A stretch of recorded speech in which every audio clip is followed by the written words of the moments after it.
ওর জন্য আমি কাঁঠাল কাটছি। তো এই কাঁঠালের অনেক আঠা, ওই জন্য আমি পটিটাতে তেল দিয়ে দিচ্ছি আর হাতেও নিয়ে নিচ্ছি, নাহলে পুরো চিটে যাবে। শাড়িটি লেগে গেলো, এই দেখুন পুরো চিট হয়ে গেল।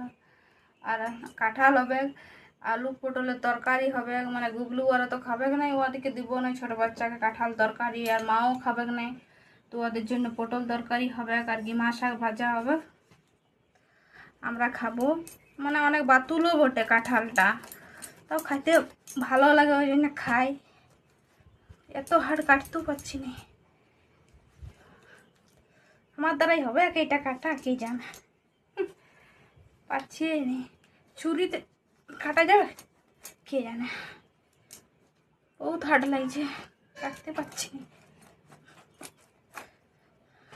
কোনোরকম করে একবার কাটা, তারপরে কাটাছে। কি হয়ে গেল রে বাবা,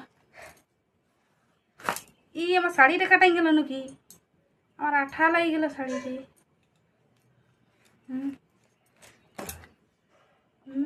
হয়ে গেছে।